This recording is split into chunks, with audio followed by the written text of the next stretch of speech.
Today let us proceed for electric potential energy. हम आज electric potential energy पढ़ेंगे, interaction energy पढ़ेंगे और उस पर प्रॉब्लम करेंगे। वर्क एनर्जी पावर का एक रेफरेंस हम लेते हैं। सपोज कीजिए कि एम मास का एक बॉडी है, यदि उसको हम स्लोली एच हाइट तक ले जाते हैं तो एक्सटर्नल फोर्स के द्वारा किया गया वर्डन क्या होता है। एक्सटर्नल फोर्स के द्वारा किया गया वर्डन mg इंटू एच होगा, क्योंकि mg उसका वेट है, g यदि ग्रेविटेशनल एक्सीलरेशन है तो m मास के बॉडी का वेट है mg, और हम ऊपर ले जा रहे हैं स्लोली तो हम mg फोर्स लगा रहे हैं और h हाइट तक ले जाने में किया गया डिस्प्लेसमेंट h हाइट तक हम ले जा रहे हैं तो एक्सटर्नल फोर्स के द्वारा किया गया वर्डन mgh होगा। लेकिन कंजर्वेटिव फोर्स के द्वारा किया गया वर्डन क्या होगा। यहां कंजर्वेटिव फोर्स ग्रेविटेशनल फोर्स से कंजर्वेटिव फोर्स है, इस ग्रेविटेशनल फोर्स के द्वारा किया गया वर्डन तो माइनस mgh होगा। आप पढ़ते हैं कि change in potential energy at height h is mgh। Potential energy at height h is mgh ऐसा नहीं होता है। वैसे सामान्य रूप से हम कह देते हैं कि h हाइट तक किसी बॉडी को ले गए तो उसमें पोटेंशियल एनर्जी आ गया mgh, लेकिन वास्तव में वह चेंज इन पोटेंशियल एनर्जी की बात करते हैं। चेंज इन पोटेंशियल एनर्जी की बात इसलिए करते हैं कि अगर अर्थ के सरफेस पर m मास का बॉडी है और यदि हम अर्थ के मास को कैपिटल M मान लें तब उसका पोटेंशियल एनर्जी वास्तव में है minus gm small m divided by capital R, where capital R is the radius of the earth. तो यह पोटेंशियल एनर्जी है। h हाइट तक ले जाते हैं तो कुछ ना कुछ चेंज इन पोटेंशियल एनर्जी होता है, और चेंज इन पोटेंशियल एनर्जी जितना होता है वही चेंज इन पोटेंशियल एनर्जी को हम लिख रहे हैं mgh लिखते हैं। ठीक उसी तरह से आप देखेंगे कि यह इलेक्ट्रिक चार्ज के विषय में भी होता है कि हम चेंज इन पोटेंशियल एनर्जी की बात करते हैं तो जितना एक्सटर्नल फोर्स के द्वारा किया गया वर्डन होता है उसी वर्डन को हम चेंज इन पोटेंशियल एनर्जी हम तब कहेंगे जब उस बॉडी को A से B हाइट तक ले जाएंगे। सपोज कीजिए कि हम अर्थ पर रखते हैं तो वहां हाइट h इक्वल टू 0 लिखते हैं और h हाइट तक ले जाते हैं, तब किया गया वर्डन एक्सटर्नल फोर्स के द्वारा होता है mgh, और जितना एक्सटर्नल फोर्स के द्वारा वर्डन होता है वही उसका पोटेंशियल एनर्जी कहलाता है। ठीक उसी प्रकार से यदि कोई चार्ज है यहां रखा हुआ है पहले से A पर और A से B तक हम ले गए, एक्सटर्नल फोर्स के द्वारा किया गया वर्डन जो कुछ हुआ उस एक्सटर्नल फोर्स के द्वारा जितना A से B तक ले जाने में वर्डन हुआ उसी वर्डन को हम कहेंगे change in potential energy UB minus UA। Change in potential energy को हम डेल्टा U से इंडिकेट करेंगे और delta U is equal to क्या होगा UB माइनस UA, और UB माइनस UA क्या होगा कि एक्सटर्नल फोर्स के द्वारा किसी चार्ज को A से B तक ले जाने में किया गया वर्डन, एक्सटर्नल फोर्स के द्वारा किया गया वर्डन, लेकिन स्लोली हम ले जा रहे हैं, एक्सीलरेशन प्रोड्यूस नहीं करते हैं। स्लोली ले जाने का मतलब हुआ कि we are not producing any acceleration on the body.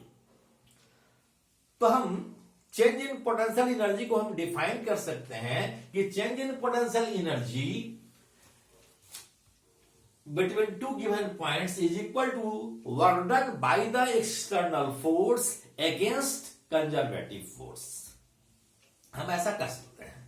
अब जरा सोचिए एक मिनट के लिए कि अगर हम A से B पर किसी बॉडी को, किसी चार्ज पार्टिकल को लाए एक्सटर्नल फोर्स F लगाकर, तो ऐसी स्थिति में हम क्या लिख सकते हैं, delta U is equal to force into displacement लिखकर F external dot ds, here is the dot, A से B तक ले जाने में किया गया वर्डन निकालते हैं, यही A से B तक ले जाने में किया गया work done change in potential energy है।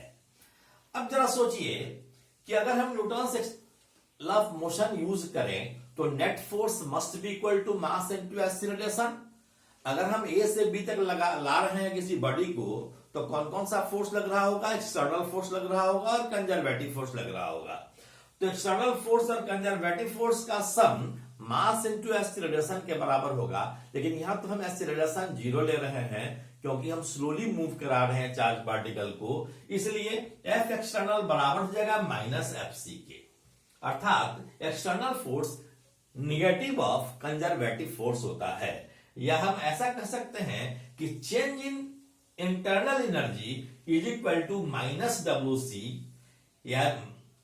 या negative of conservative burden by the conservative force and this must be equal to burden by the external force। इसलिए हम डेल्टा यू जब भी लिखेंगे, यहां डेल्टा यू लिखे हैं F external dot D S, तो एफ एक्सटर्नल के बदले में हम क्या लिख सकते हैं माइनस एफ सी, तो minus F C dot D R यहां लिखे हैं, तो यहां पर हमको डी आर लिखना है, डी आर, तो इसको हम कहते हैं चेंज इन पोटेंशियल एनर्जी।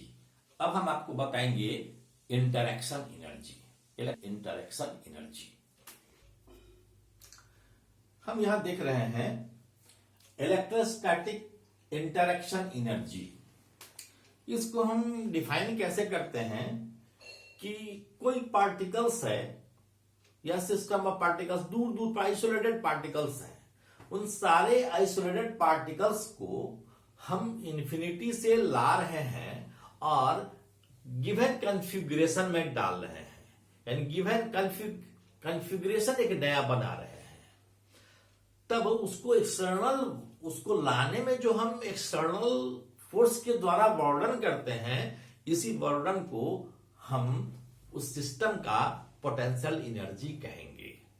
जैसे सपोज कीजिए कि दो पार्टिकल है, दो पार्टिकल एक दूसरे से इनफाइनाइट डिस्टेंस पर है और उसको हम ला रहे हैं आर डिस्टेंस पर असेंबल कर रहे हैं, आर डिस्टेंस पर कॉन्फ़िगर कर रहे हैं, तो लाने में एक्सटर्नल फोर्स के द्वारा जितना बर्डन होगा उसी बर्डन से उस सिस्टम के पोटेंशियल एनर्जी को बताएंगे। तो ये इंटरैक्शन एनर्जी या इलेक्ट्रोस्टैटिक इंटरैक्शन एनर्जी दोनों एक ही चीज है, या इलेक्ट्रिकल पोटेंशियल एनर्जी भी हम इसी को कहते हैं। लेकिन इलेक्ट्रिक पोटेंशियल एनर्जी में एक चीज का ध्यान रखेंगे कि यह दो, हम इंटरैक्शन एनर्जी इसलिए इसका नाम दे रहे हैं अभी कि यह दो तरह का पोटेंशियल एनर्जी हो सकता है। एक को कहते हैं हम इंटरैक्शन एनर्जी, यह दो डिफरेंट पार्टिकल के बीच होता है, और दूसरे को कहते हैं सेल्फ एनर्जी। अभी सेल्फ एनर्जी का कंसेप्ट हम आपको नहीं बता रहे हैं, आगे अगले क्लास में बताएंगे हम, तो हम अभी सेल्फ एनर्जी की बात आपको नहीं कर रहे हैं, हम केवल इंटरैक्शन एनर्जी की बात कर रहे हैं। दो पार्टिकल, तीन पार्टिकल, चार पार्टिकल या अनेकों पार्टिकल के सिस्टम को हम कॉन्फ़िगर कर रहे हैं और इन्फिनिटी से लाकर वहां हम एक गिवन कॉन्फ़िगरेशन में रख रहे हैं, तो उसके द्वारा एक्सटर्नल फोर्स के द्वारा किए गए बर्डन को हम पोटेंशियल एनर्जी के रूप में दिखाते हैं या उसको इंटरैक्शन एनर्जी कहते हैं। सेल्फ एनर्जी हम बाद में देखेंगे। अभी देखें कि हम दो पार्टिकल की बात करते हैं, अगर कि कोई दो पार्टिकल है, एक पार्टिकल Q1 है चार्ज उस पर और दूसरे पार्टिकल पर चार्ज Q2 है, और दोनों के बीच की दूरी हम R पर कॉन्फ़िगर करना चाहते हैं। पहली बात यह है कि हम मानकर चलते हैं कि इनफाइनाइट डिस्टेंस पर उसका पोटेंशियल एनर्जी 0 है, इनफाइनाइट डिस्टेंस पर पोटेंशियल एनर्जी 0 है।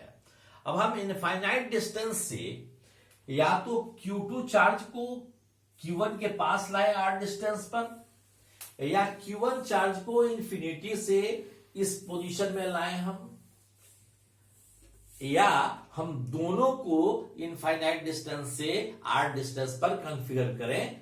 तीनों बात यही है, तीनों बात एक ही है। अब हम इसको कॉन्फ़िगर कर, इसका हम वैल्यू निकालना चाहते हैं। पहले से Q2 चार्ज यहां नहीं था, पहले से सपोज कीजिए कि इनफाइनाइट डिस्टेंस पर था, तो हम मानकर चल रहे हैं कि यहां से x डिस्टेंस पर कोई दूसरा चार्ज Q2 रखा हुआ है। इसको अगर यहां से dx डिस्टेंस तक अगर लाए तो लाने में क्या बर्डन हुआ एक्सटर्नल फोर्स के द्वारा?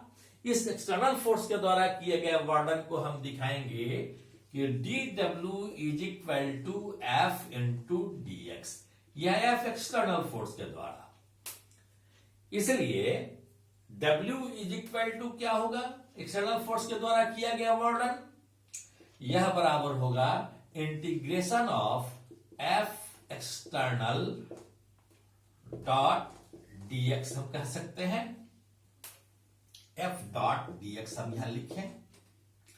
अब जरा सोचें कि f एक्सटर्नल को हम लिख सकते हैं माइनस एफ कंजर्वेटिव, तो इसको हम लिखते हैं माइनस, पहले माइनस, और यहां एक्सटर्नल के जगह पर, एक्सटर्नल फोर्स के जगह पर हम कंजर्वेटिव फोर्स लिखें तो लिखेंगे 1/4 पाई एप्सिलॉन नॉट, और फोर्स कितना लग रहा है इसके कारण, तो Q1 Q2 divided by x square, यह बराबर होगा, यह इंटू dx, और यह बराबर क्या होगा, यह बराबर होगा, कहां से कहां तक हम करेंगे integration, from infinity to R. अब जरा इसे देखें कि इसको हम लिख सकते हैं minus 1/4 pi epsilon naught Q1 into Q2, और इंटीग्रेशन हो जाएगा x पर power -2 into dx from infinity to r।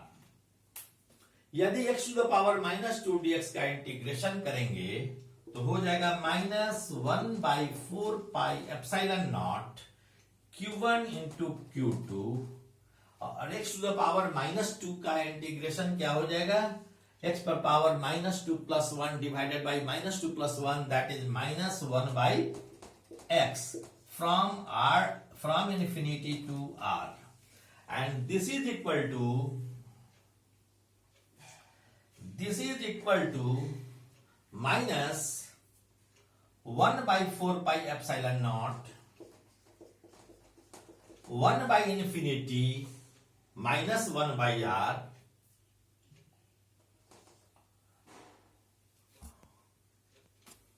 हाँ, तो यहां देखिए कि f एक्सटर्नल डॉट dx, तो f एक्सटर्नल डॉट dx को हम लिख सकते हैं minus fc dot dr, dr की जगह पर dx लिखिए dx, और यहां क्या हो जाएगा माइनस fc का वैल्यू क्या होगा, Q1 Q2 by 4 pi epsilon naught X square, यह कंजर्वेटिव फोर्स है, इनटू डिस्प्लेसमेंट dx है। This is equal to -1/4 pi epsilon naught Q1 Q2 को बाहर कर दिए, यह x to the power -2 dx हुआ। This is equal to -1/4 pi epsilon naught Q1 Q2, और x to the power -2 dx का integration हो गया -1/x इंफिनिटी टू r। तो यहां हमने लिखा Q1 Q2 by 4 pi epsilon naught 1/r minus 1/infinity, so this is 1/4 pi epsilon naught Q1 Q2 by r। इसमें एक चीज समझ लेना है, सपोज कीजिए कि दोनों चार्ज पॉजिटिव है, तो हमको रिपल्सिव फोर्स के अगेंस्ट वर्डन करना होगा। रिपल्सिव फोर्स दोनों को दूर ले जाना चाहेगा, और हम रिपल्सिव फोर्स दोनों को दूर ले जाना चाहेगा, हम उसके अगेंस्ट एक वर्डन कर रहे हैं एक्सटर्नल फोर्स के द्वारा, रिपल्सिव फोर्स के अगेंस्ट, इसलिए किया गया वर्डन पॉजिटिव होने के कारण यह इंटरेक्शन एनर्जी भी पॉजिटिव आया।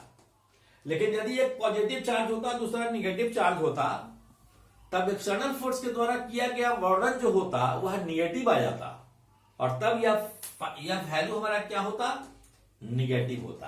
कहने का मतलब है कि जब हम रिपल्सिव फोर्स के अगेंस्ट वर्डन कर रहे थे, तब हमारा आया पोटेंशियल एनर्जी पॉजिटिव। यदि यहां एक पॉजिटिव एक निगेटिव चार्ज होता, तब हम इन्फिनिटी से लाते, तो लाने में किया गया वर्डन निगेटिव होता, और इसलिए पोटेंशियल एनर्जी निगेटिव हो जाता। इस बात को आप ध्यान देंगे, इस पर हम कुछ एग्जाम्पल दे रहे हैं, और इस पर कुछ प्रॉब्लम्स भी करेंगे। सपोज कीजिए कि थिन पार्टिकल है और उस पर चार्ज है Q1 Q2 Q3, या किसी भी ट्रायंगल के वर्टिसेस पर है। तो इस सिस्टम का पोटेंशियल एनर्जी क्या होगा, या इसका इंटरेक्शन एनर्जी क्या होगा।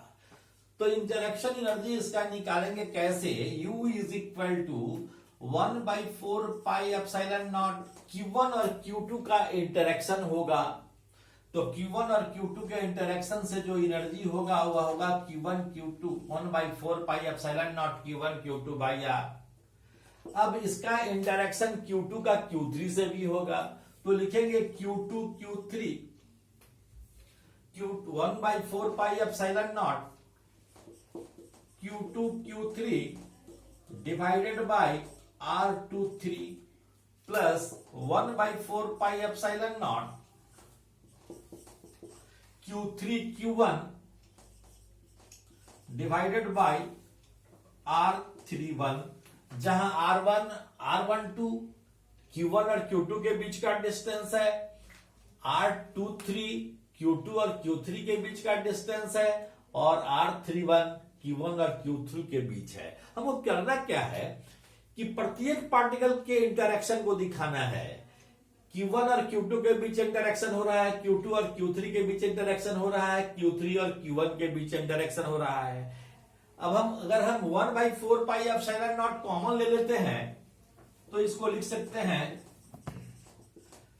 Q1 Q2 by R13